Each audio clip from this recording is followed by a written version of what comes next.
नमस्कार दोस्तों, मैं उपेंद्र चौधरी, लेखा के एवं प्रवक्ता राठ पब्लिकेशन जयपुर आपका स्वागत करता हूं पुणे संसानी की सीरीज में। दोस्तों, आज है 11 अगस्त 2021 और आज के मुख्य प्रश्न से हम शुरुआत करते हैं। प्रधानमंत्री नरेंद्र मोदी ने उज्ज्वला योजना, इसको नाम भी 2.0 दिया है, तो उज्ज्वला योजना के दूसरे चरण PMUY यानी कि प्राइम मिनिस्टर उज्ज्वला योजना 2.0 की शुरुआत कब की? तो इसका विकल्प है दोस्तों 1 अगस्त 2021, 5 अगस्त 2021, 10 अगस्त 2021, 11 अगस्त 2021। तो इसका सही उत्तर दोस्तों है 10 अगस्त 2021। तो प्रधानमंत्री नरेंद्र मोदी ने उज्ज्वला योजना की जो शुरुआत की, तो इससे पहले हम देख लेते हैं जो ये 2.0 है, तो इसका मतलब पहले भी ये योजना शुरू हुई है इससे पहले। तो उज्ज्वला योजना 2.0 की तो शुरुआत 10 अगस्त 2021 को उत्तर प्रदेश के महोबा, ये भी ध्यान रखना दोस्तों कि किस राज्य से शुरुआत की, उत्तर प्रदेश के महोबा ज़िले में वीडियो कॉन्फ्रेंसिंग के जरिए इसकी शुरुआत की है। और इसमें जो प्रथम चरण में जो वंचित रह गए उनको 1 करोड़ LPG कनेक्शन वितरण का लक्ष्य रखा गया। तो दूसरे उसमें कितना रखा गया है? 1 करोड़। जो पहला था, पहली योजना जो शुरू हुई थी उसमें 5 करोड़ रखे थे, फिर बाद में बढ़ा दिए थे।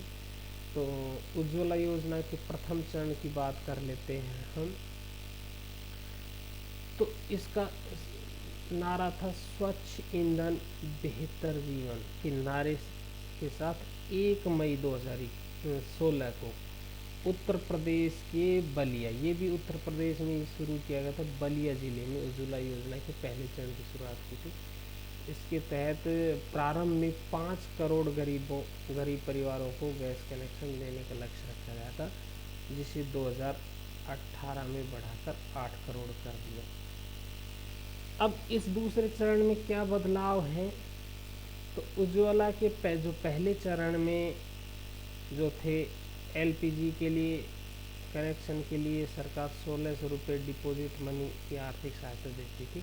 अब दूसरे चरण में क्या कर दिया, LPG कनेक्शन के अलावा पहले सिलेंडर की रिफिलिंग भी फ्री होगी और इसके अलावा गैस चूल्हा भी मुफ्त दिया जाएगा। ज़रूरी पेपर वर्क भी और डॉक्यूमेंट भी कम कर दिए। अगर मान लो किसी के पास वैध राशन कार्ड नहीं है, कुछ नहीं है, प्रवासी है, तो वो सेल्फ अपना एक शपथ पत्र देगा और उसको भी आधार मानकर उसको इस योजना में शामिल किया जाएगा।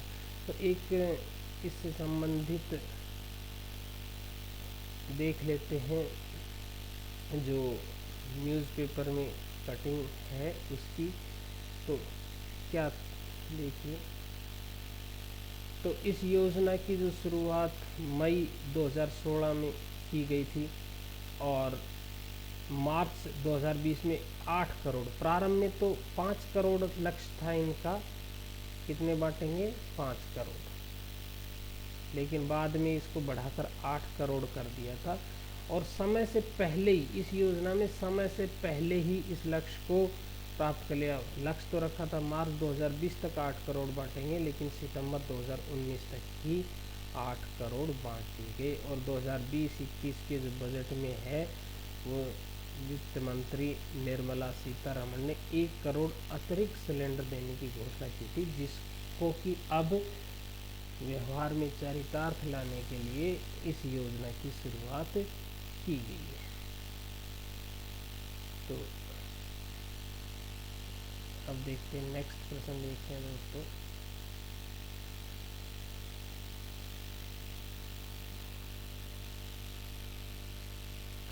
नेक्स्ट प्रश्न, संयुक्त राष्ट्र संघ के inter governmental panel on climate change IPCC working group 1 की report climate change 2021 the physical science basic के अनुसार आगामी 20 वर्षों में पृथ्वी के औसत तापमान में कितने डिग्री सेल्सियस तक तापमान बढ़ने की चेतावनी दी गई है?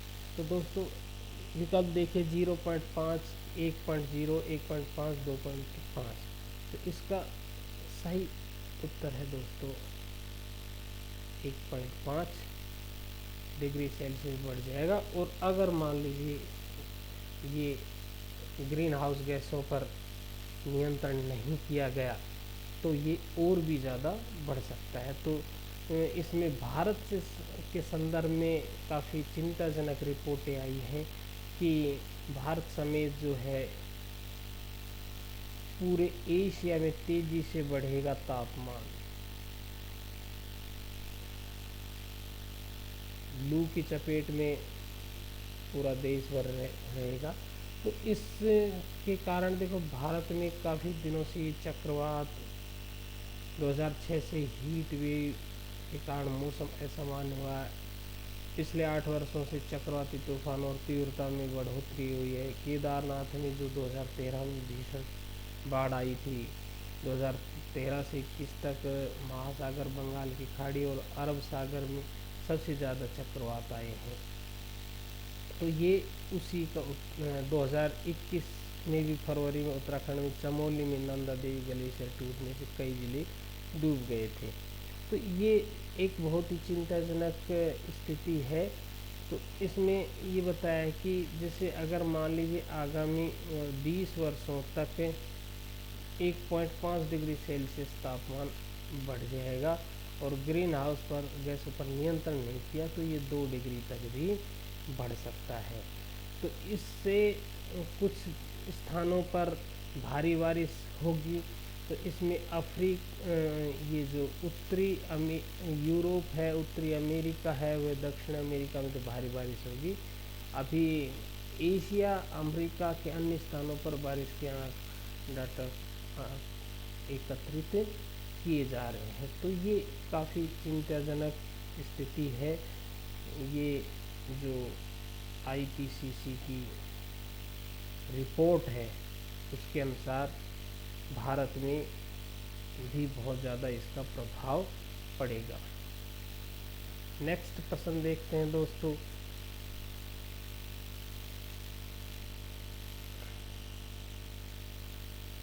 विश्वविद्यालय अनुदान आयोग UGC की ओर से एक विशेषज्ञ समिति ने देश के शैक्षिक रूप से पिछड़े 374 जिलों में से सर्वाधिक जिले किस राज्य में, तो UGC ने पूरे देश में 374 जिले चिन्हित किए। तो सर्वाधिक जिले किस राज्य में है, तो इसका उत्तर सही होगा दोस्तों उत्तर प्रदेश। वैसे भी आप जानेंगे उत्तर प्रदेश में सबसे ज़्यादा जिले हैं तो वहाँ जनसंख्या भी ज़्यादा है, लेकिन तुलनात्मक रूप से आप देखेंगे तो इसमें राजस्थान की स्थिति खराब है। तो UGC ने 3 आधार रखे हैं जिसके आधार पर ये घोषणा की है। सकल नामांकन अनुपात है, महाविद्यालय जनसंख्या अनुपात है और प्रति महाविद्यालय औसत नामांकन है। इस आधार पर इन जिलों की घोषणा की है।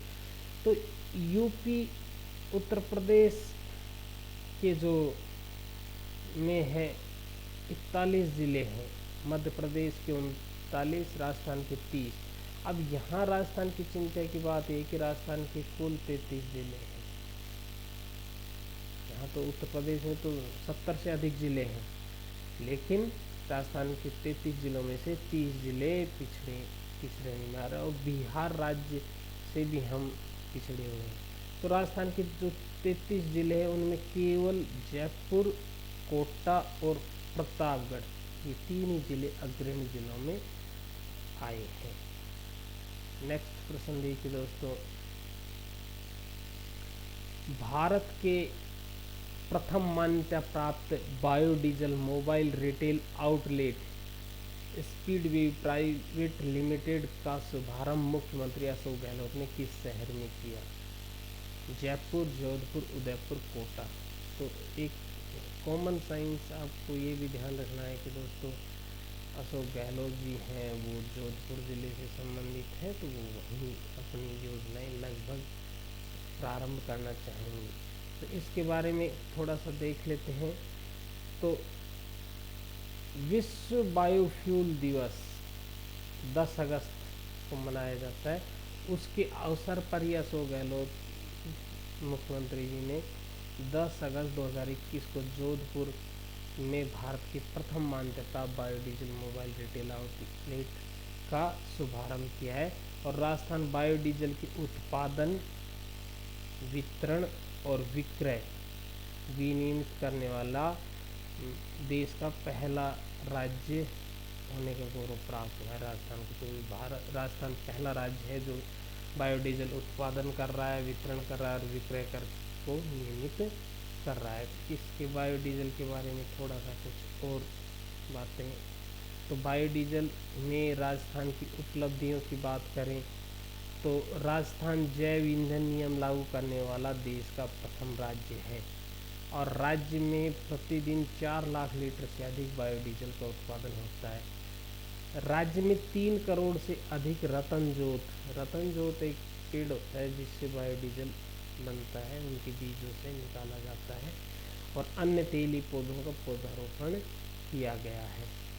मोबाइल आउटलेट द्वारा उपभोक्ताओं को बायोडीजल उपलब्ध कराने वाला देश में प्रथम राज्य है राजस्थान।